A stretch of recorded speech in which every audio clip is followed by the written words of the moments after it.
Recording. Cool. Thanks, y'all. So like I mentioned, my name is Kara Cooper. I use she, her pronouns, and I coordinate Kentuckians for Energy Democracy.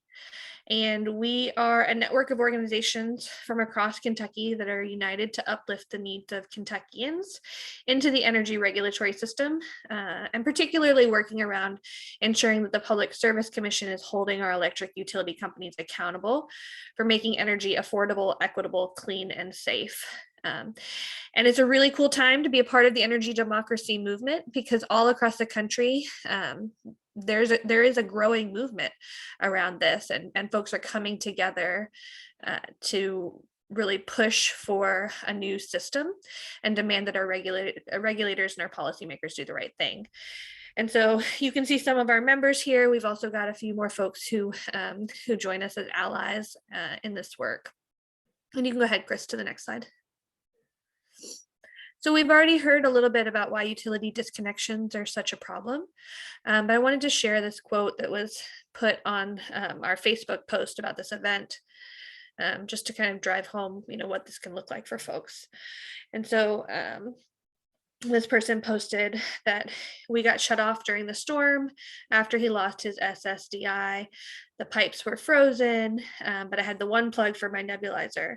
I would have frozen to death if family didn't gift me a hotel until we could pay. And so utility disconnections are really not only unfair and burdensome for folks, especially folks who are already struggling to make ends meet, but they're actually really dangerous too, particularly as we're seeing more and more extreme weather, and particularly for folks who are reliant on electricity for their medical needs. So you can go ahead and click to the next slide. So yeah, this is what I just said, right? Like utility shutoffs affect our most vulnerable communities, low income communities, folks who rely on medical devices. Disconnections that occur during extreme weather, especially heat waves and cold weather events, are even more dangerous, and we're seeing more and more of these type of extreme weather events. And we know that utility companies' bottom line is not actually impacted by disconnection and reconnection fees. But those same fees are causing a huge burden for Kentuckians who are faced with paying them. So, utility companies are paying their CEOs record amounts of profit. Meanwhile, people are not able to keep their lights on. And so it's a real problem. And I wanted to just share too briefly that our Public Service Commission looked into late fees a couple of years ago and around the impact of late fees, and found that imposing late fees doesn't actually motivate people to pay their bills on time, right? Because the biggest driver between whether people pay their bills on time or not is whether they have the money to pay their bills. And so our Public Service Commission actually said utilities should stop charging late fees, which lead to disconnections, because they're not actually working, right? And the state legislature responded by passing legislation saying that our Public Service Commission, who regulates electric utilities in Kentucky, couldn't actually impose that rule on utilities, right? They basically said late fees aren't part of your jurisdiction. And so it's, there's a report that our Public Service Commission did on this that you all can find and read. And the legislature has not historically been a good place for protecting vulnerable Kentuckians against disconnections. But we'll talk more today about a piece of legislation that's currently in Frankfurt that would help do a lot more to protect folks. So tonight we're going to talk about two things. We're going to talk about a new report that came out from the Energy and Policy Institute, Center for Biological Diversity, and Bailout Watch, called Powerless in the United States. And then we're going to also talk about bipartisan House Bill 66, which is an act relating to public utilities and the protections that it can potentially offer for folks around avoiding shutoffs. With that, I'm going to hand it over to you, Chris. Thanks, Kara. Shout out to my buddy Deb. Hey, Deb, thanks for joining us. I'm just psyched to tell you all about this report, not because of the good news that it brings, but because of the way it lifts up the needs of our fellow Kentuckians and the way that it puts it into context.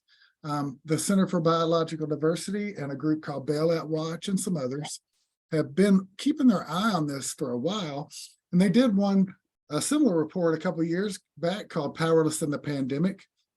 It contrasted people getting disconnected and having late fees with the huge bailouts, right, that our utilities got from us taxpayers. And this one contrasts it in other ways. And so first we'll start by saying that not all utilities do a lot of shutoffs, but utilities in Kentucky do a lot of shutoffs. And in fact, out of the quote unquote Hall of Shame utilities that were lifted up by the report, unfortunately, American Electric Power, Duke Energy, and PPL all do business in Kentucky. PPL has got an arrow on here because it does probably more than AEP and Duke. But anyway, they're all in there, and that's unfortunate. And those utilities, those 12, have done 86% of the shutoffs that they found in the study. So it's not universal, it's not necessary, and as you can see, it's not really even good business. Hopefully we can talk about that a little bit, but here's the numbers, right? They're going in the wrong direction. We have increased our shutoffs over the last year by 228%. And the utilities might say correctly, hey, we couldn't do it. We couldn't do it during the pandemic. We weren't allowed to shut you off. And that's true. But put it in context, right? The national average increased 29%. So we increased our shutoffs almost 10 times the national average. That's unnecessary. And also, it's harmful. So we're talking about tens of thousands of people, right? It's not a small and isolated number. Tens of thousands of people. And Julie's going to tell you about a little bit about some of those impacts. What happens when that happens? Some things you might not have thought about before. But the numbers are not just shutoffs, right? It's the reasons they're getting shut off. It's because our bills went up 17% just last year on average. And in fact, that is also more than the national average. And as you can see, it's more than our recent historic average. And so the bills are going up at the times where we're struggling already in many cases. And it makes it much harder and makes us more energy insecure as a community. So again, we're going to zoom in on PPL, which owns Louisville Gas and Electric and Kentucky Utilities. And I hope you'll keep tuned in to K4ED, Kentuckians for Energy Democracy, because we're going to have a lot more to say about PPL, LG&E, and KU, as they have big plans to spend over $1 billion of our dollars on gas-fired generation. But in the meantime, they disconnected 200,000 people. They made 200,000 disconnections in the last few years. Oh, my red lines got a little out of whack here. But anyway, the cost of the disconnections, right? The money that people owed was a drop in the bucket. We're getting people 200,000 times or getting disconnected over the course of our state over the last few years because of $20 million in arrearages, which is in fact actually less than 1% of the dividends that they paid out to shareholders last year. So in this case, in PPL, the dividends that they paid last year was 153 times more than what poor folks owed that they couldn't pay, and the reason that they got disconnected. Similarly, American Electric Power, which owns Kentucky Power out in East Kentucky, and Duke, which serves communities in Northern Kentucky, had huge disparities in how much they're paying their investors versus how much they could have set aside to help their ratepayers. Keep in mind, again, These companies got millions in bailouts just a few years ago when they were struggling, but they're not helping their stakeholders that are struggling. So again, if you take this out across the country, you're talking about almost 5 million disconnections. And again, and KU's numbers were worse than the national average, but the national average is that just 1% of the dividends could have covered those disconnections. So what should we do about it? Well, the report has some recommendations, and I think they really speak to what LG&E is proposing right now. The recommendation is our PSC, state utility commissions, should adopt strong accountability mechanisms and even consider performance-based rate making that rewards utilities for performance rather than investing in building a new infrastructure. This should include making utilities bear the cost of fossil fuel price volatility instead of passing it on to ratepayers. So I'm going to pause a minute and try to drill down and get nerdy here and let you know that your rate on your bill is not the only thing you pay. You might actually pay a fuel adjustment charge as well. And it's really hard to see it, to know it. But Sandy was talking about that big bump that she had, and that was almost certainly due to a fuel adjustment charge, not necessarily just a rate increase. What happens is when the price of their fuel goes up, they're allowed to pass it on to us. So that means when they make bad investments in fossil fuel infrastructure, they don't have to pay the consequences. They can invest in gas or coal, and when we have a war on, we pay, they don't. And anyway, it takes it out of the rate making process, and it takes the focus of some of those costs away. And so we're not for that fuel adjustment charge. We think they should build the risks into the rates and bear the risk themselves. Anybody have any questions about that or want to dig into that deeper? Okay. Well, here's a little bit of better news. We're not amongst the worst states when it comes to data. We do have reporting. It's a little regular or delayed, but we are tracking who's getting shut off. Some states aren't even doing that. So that's another thing we need to do. We need to make sure that utilities have to say what's happening so that we can know and deal with it. And then finally, just want to talk about the impacts on the most of the communities that suffer the hardest and the most in almost all of these cases. We want to lift up the fact that by continuing to invest in gas and coal, they're buying into this price volatility and these future fuel adjustment charges and rate increases. And these geopolitical things are going to be affecting us, and they're going to affect people of color and households of color more than they affect the rest of us. In fact, they have shown that 1 in 3 families of color could not afford at least one energy bill last year. And so I just want to pause there. We'll have time for questions later. And I want to kick it over to Julie for some more data on impacts. Thank you. Yeah, thanks, Chris. So these are some information on the impacts of what happens when people are dealing with high energy bills. And as we talked about already, people, if they have the money to pay their bills, they're going to pay their bills. They don't want to be caught with disconnection fees and reconnection fees, which are an injustice in itself, because if you can't afford your energy bills, you can't afford to reconnect. But when they're facing with high energy bills, people are going without food, without medical care, without dental care. They're not filling their prescriptions, and they're become sick because their house is no longer suitable to live in. And these stats are from another very similar but also stark report about utility shutoffs and the way that they're affecting people all across America. This one's pulled from the NAACP, and I'll put that link in the chat as well. It's called Lights Out in the Cold.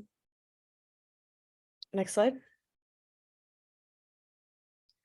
So yeah, as we talked about, this is not just an uncommon issue, especially in Kentucky.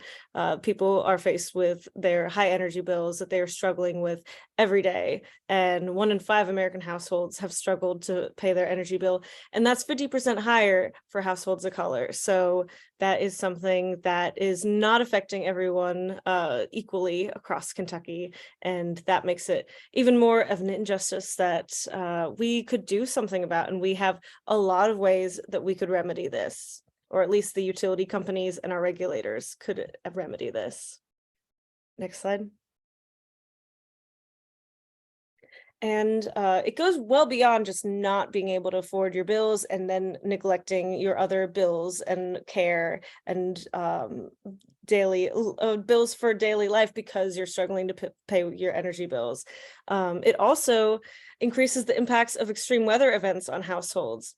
And as we know, with climate change, we're getting more and more often extreme weather events. And so that's just going to be a perpetual cycle that we're going to be facing those climate disasters more and more often. And we cannot leave our most vulnerable communities and everyone who's struggling with their bills behind. These utility shutoffs also force customers to find more hazardous means of heating and lighting their homes. People are burning candles, and that causes increased house fires when there's these utility disconnections. And then, of course, using gas instead of using gas stoves when you're out of electricity, which can cause poisoning of the air internal to your house too. And that causes a lot of deaths during our extreme heat or extreme weather events. And then lastly, people reliant on medical devices are also at risk. So if your electricity shut off and you're dependent on an oxygen machine or something, that is something that is a big risk.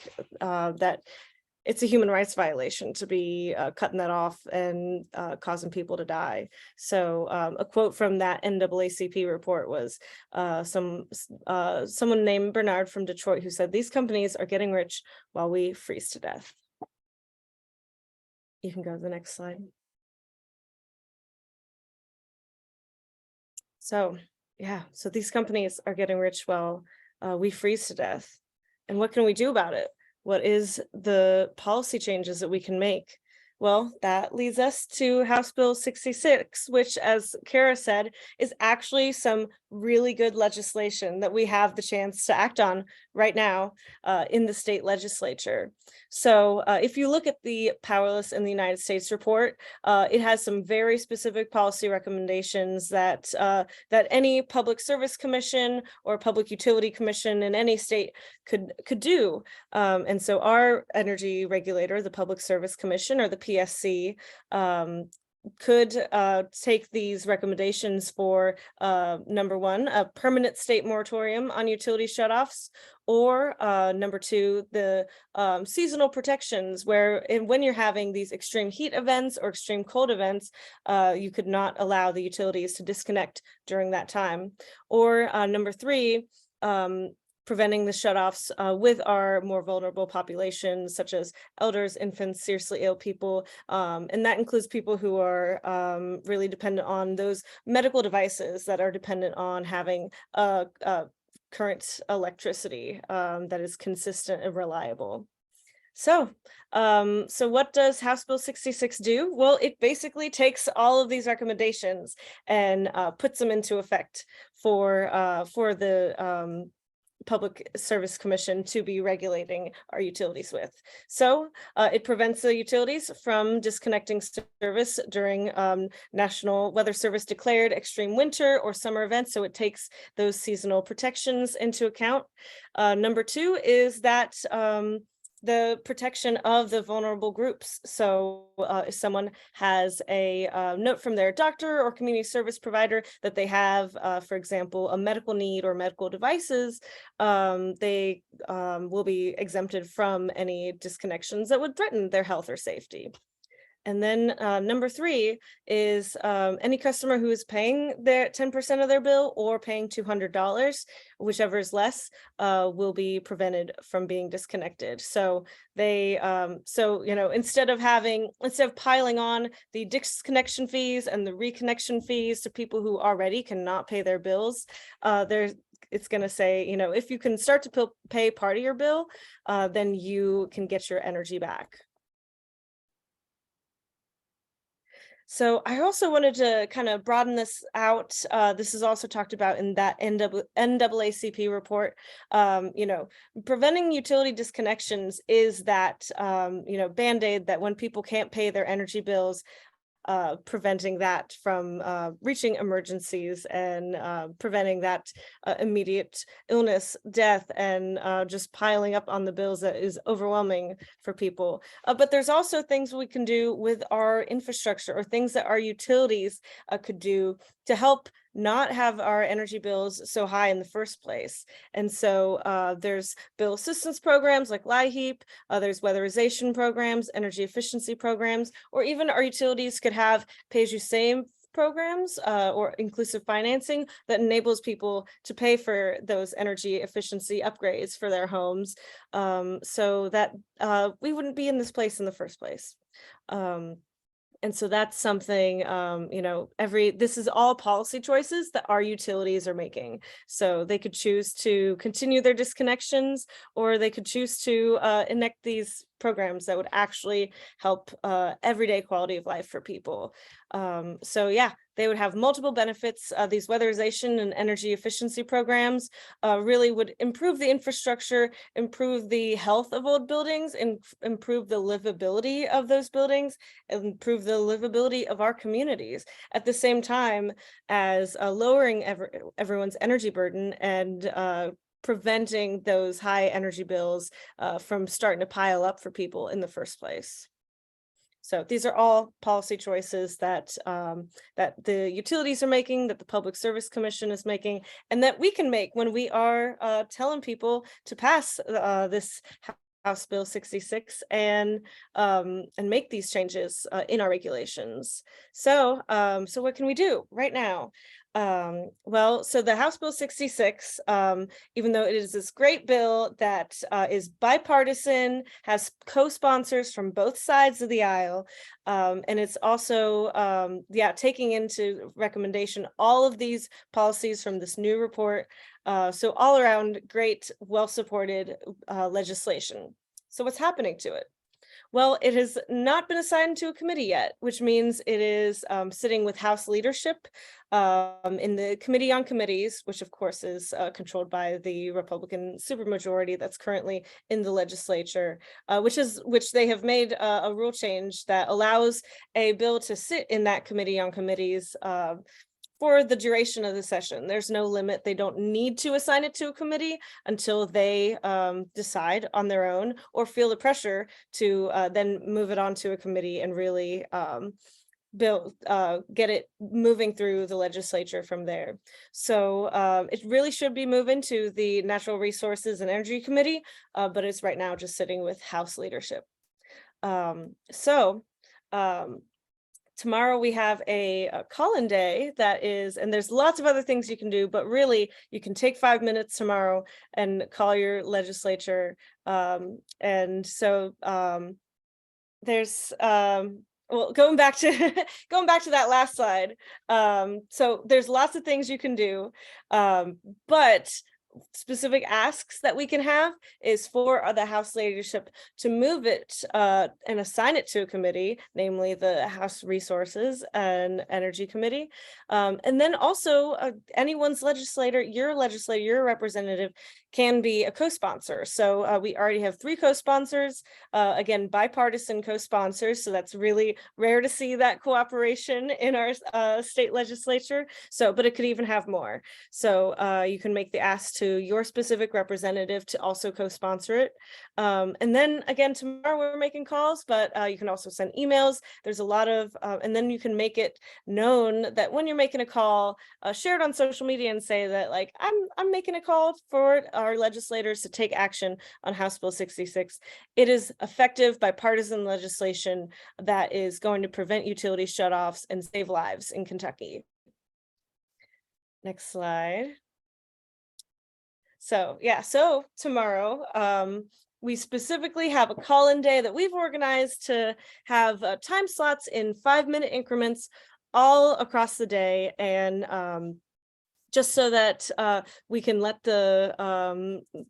everyone in Frankfort know that, you know, this is something that's supported by people. They're hearing from us all day consistently that House Bill 66 is great legislation that's going to be great for Kentuckians. And also calling the legislative message line, since we have called in 5-minute increments, we won't all get tied up in calling at the same time together because no one wants to sit on hold too long. So I believe that we got the call-in day sign up in the chat, and you can go in and you can just go ahead and claim your time slot. We'll also send you a reminder when it's time for you to call during the day tomorrow. And it's really easy, and all the instructions are in that sheet. You call up the legislative message line, you tell them your message that you know, we need to protect vulnerable Kentuckians from getting their electricity shut off, and to support House Bill 66, and for the House leadership to move it out of committee. And we have a lot of resources and also ways to share it on social media also in that spreadsheet. So we'd love for you to not just, you know, make the calls to the legislators, but be vocal about it as well. And don't be afraid to share it with your family, friends, other groups that you're with, church groups, neighborhood groups, etc. So yeah, we have this opportunity right now. This report just came out. We are all very concerned about our energy crisis that we have in Kentucky, and we'd love to have everyone's support and really taking action and making this really well known as a potential solution.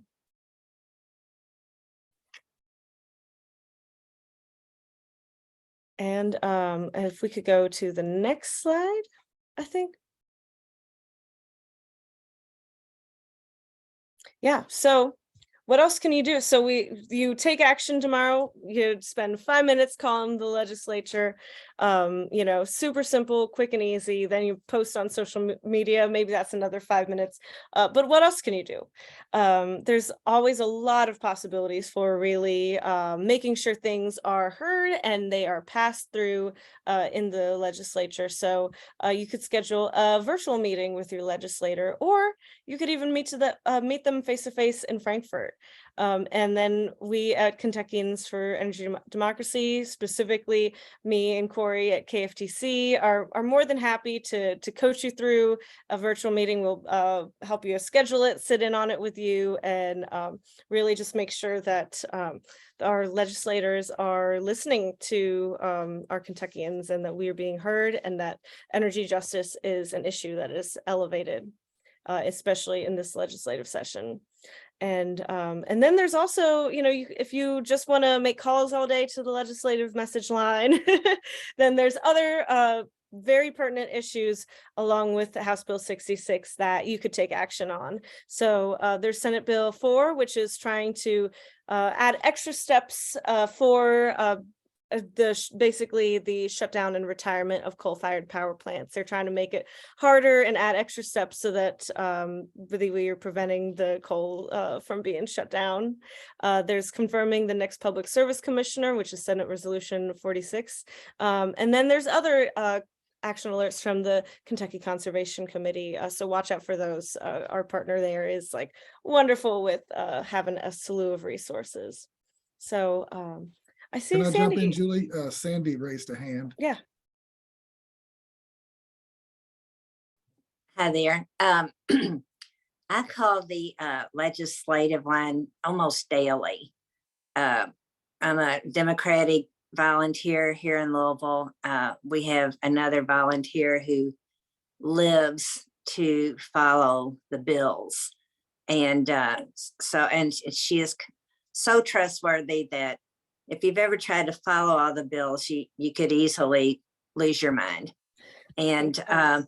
but it really is a very neat thing to be able to do. And there's no fear to it. You give the numbers and tell them if you want to oppose or to support, and you can have your message given to everybody there. You know, it doesn't have to just be your own or senator and representative. And it's just a great thing, an easy thing to do. And the people on the other end of the line are so kind.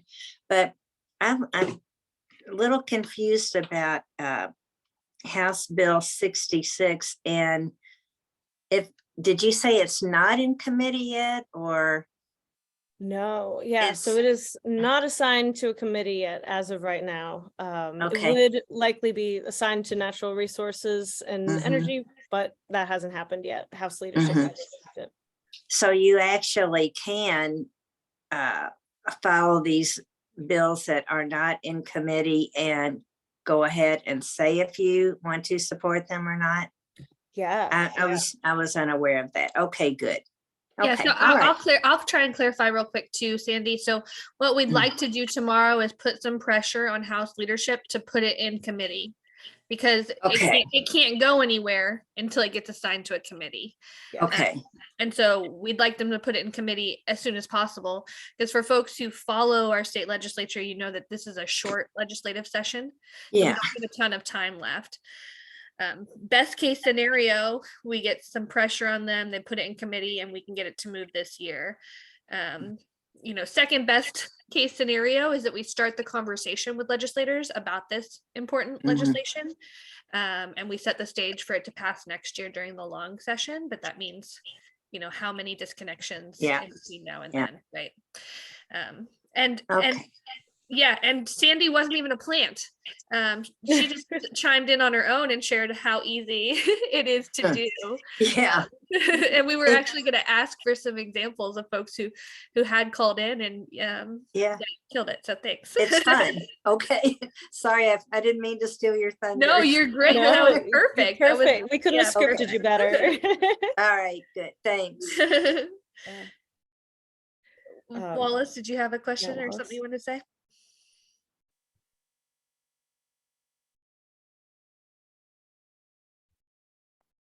Wallace, you're muted if you're speaking right now.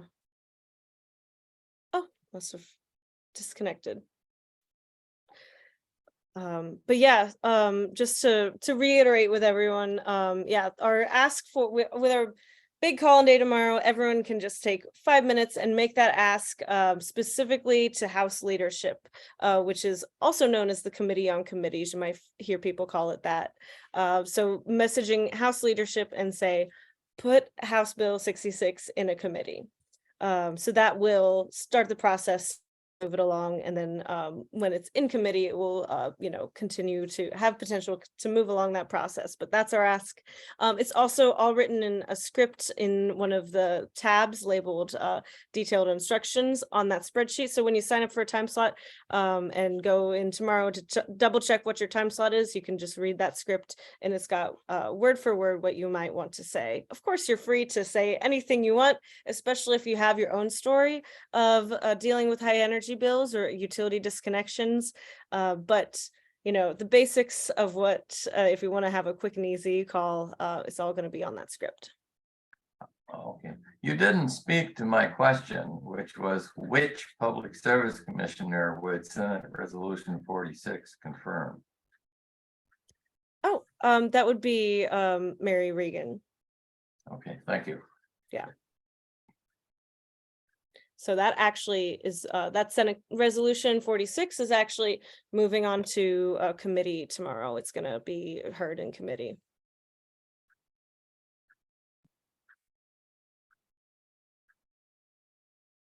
Great. Does anybody else have any questions about anything that we talked about tonight? We've got a little time to answer questions. George, I think George had his hand up first. Yeah. Yeah, I have a question for Chris. Early on, you mentioned a report, I believe, coming out from the PSC. Do you have a a link or a reference for that? I can put a Herald Leader link in the chat. I don't think it links to the actual PSC order, but it has the quote. If you have a Herald Leader account. Give me just a sec. Oh, did I lose that? I'll go back. Did I misunderstand I got the or link. what you were referring to? I think that was Kara that was speaking to it, but I don't think you did, George. I think you're correct that the quote did appear in an order from the PSC, and I can find the quote. It'll just get, I'm almost there now, and I'll drop the quote and the link in the chat. Yeah, thank you. And I can try to do a quick search. Our Public Service Commission website is not the most user friendly. And so I can try to do a quick search and see if I can find that actual order on the PSC's website too, if folks have other questions in the meantime. Go ahead, Deb.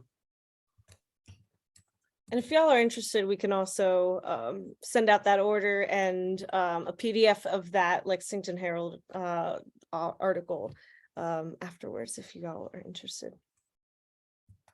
All right, I think Deb got your hand up. Hey, folks, I just posted a link in here that shows the original PP&L building in Allentown, PA, where my grandfather was building superintendent for well over 30 years.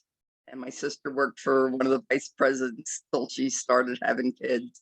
So it's just kind of near and dear to my heart and silliness because I back in the day when I was a teen, they talked an awful lot about monopolies.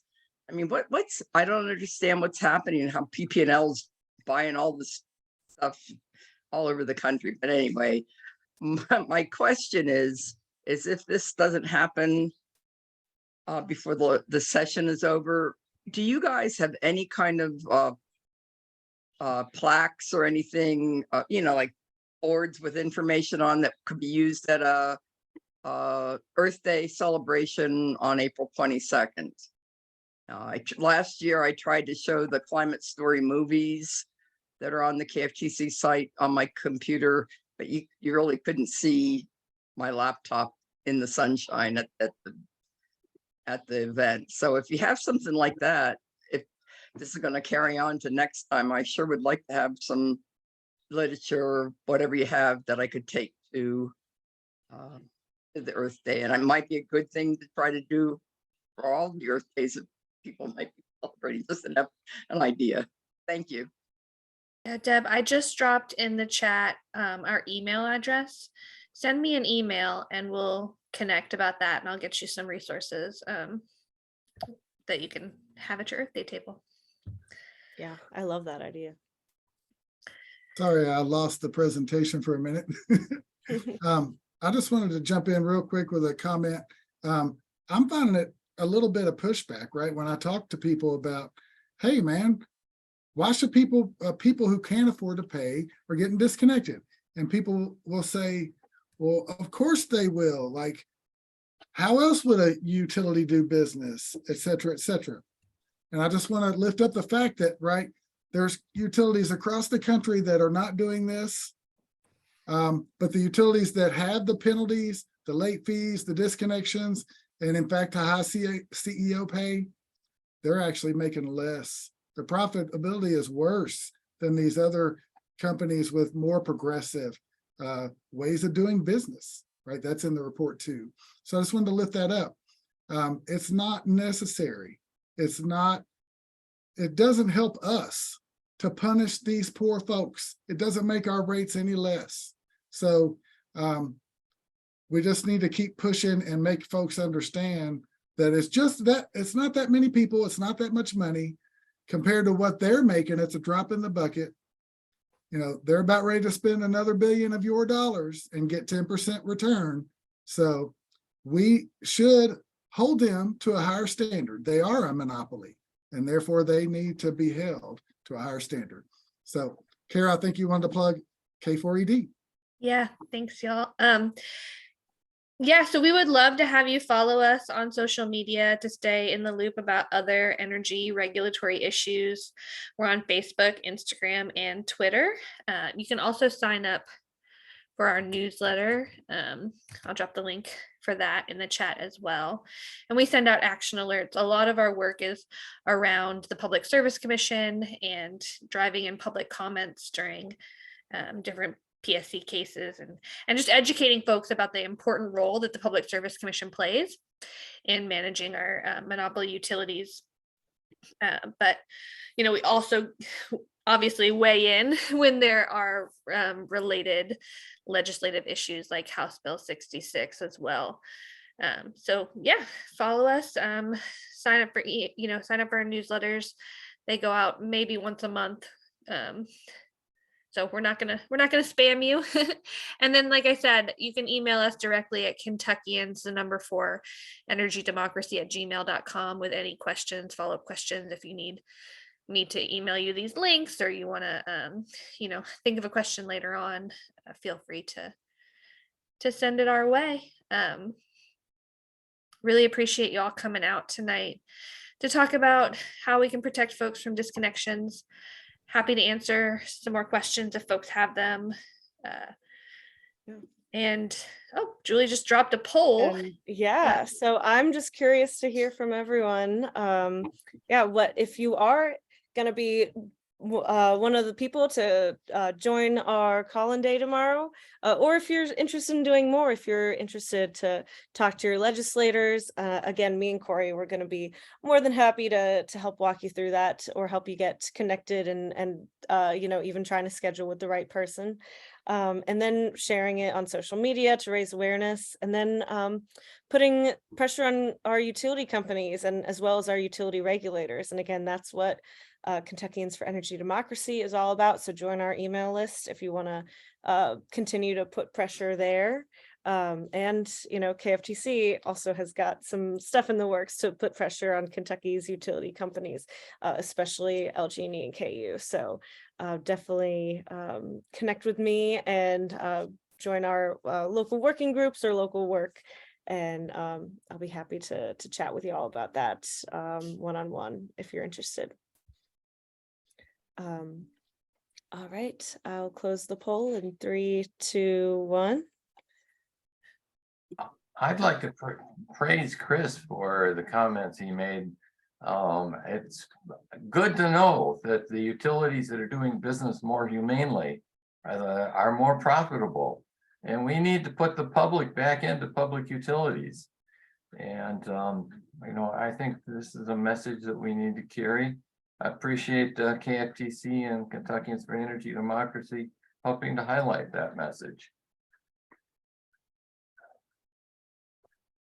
Like I said, happy to answer any other questions folks have, or hear any other reactions people are having. Or hear if anyone else has made a call on the message line before and what your experience there is, or if you've met with the legislator talking about energy justice or something else. Happy to hear it. I've called them a couple of times. It seems to take them a long time to figure out who I am. But once we get past that, they're pretty efficient at taking down the message and sending it on. Is there anybody who has never called the message line before? This would be your first time calling? I'm seeing folks shaking their head no's. We got a lot of folks who are not on video. So I just wanted to say, like, it really is so simple. It's not intimidating. You're not actually talking to your legislator. You're talking to a very kind, operator who answers the phone. They're going to ask you your name, your address to make sure they know who you are. They're going to help you identify who your legislators are. And then they're going to just write down your message word for word and pass it along for you. So when you do make a call, you want to keep your message probably on the shorter side. And if you feel like you've got a lot to say or a really important story to share, it's also great to follow up with an email so that you can, type out a longer message, right? And we're happy to answer any questions you have, assist you in any way in doing that. So feel free to reach out. And we've got tomorrow's event on our social media. And so if you're on social media and you want to go find us tonight and share it so that your friends can sign up for calls tomorrow, that would be a great way to support as well. Like I said, we're on Instagram, Twitter, and Facebook. So pick your poison, and yeah, you should be able to just type our name in the search bar and find our latest post.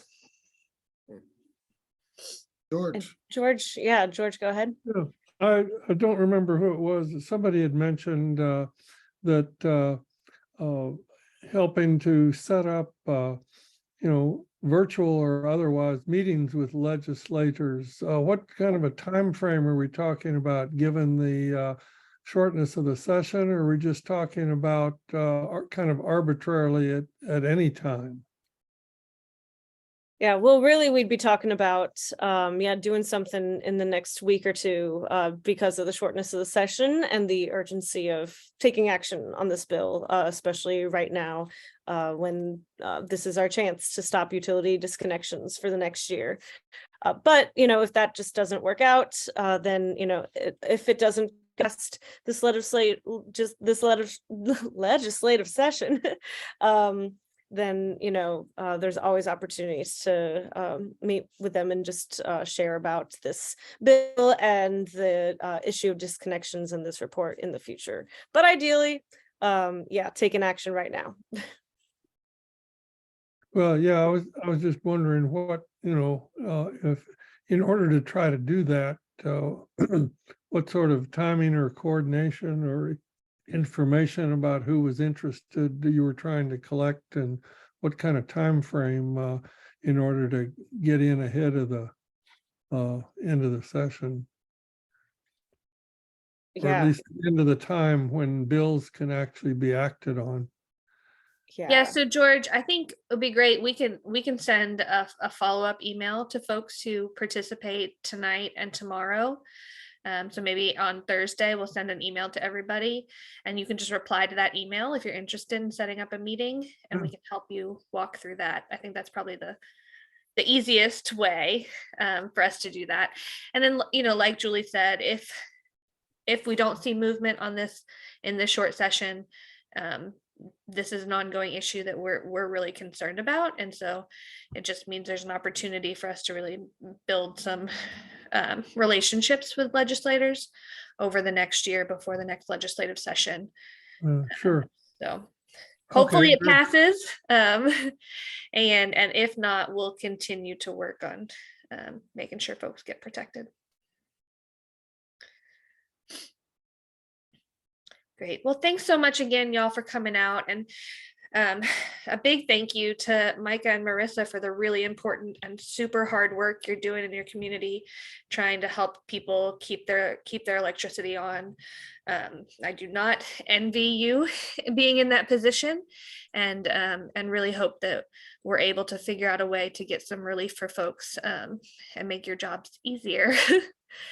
And to all of you for spending some time with us tonight in the Zoom world. Hope everybody has a great night.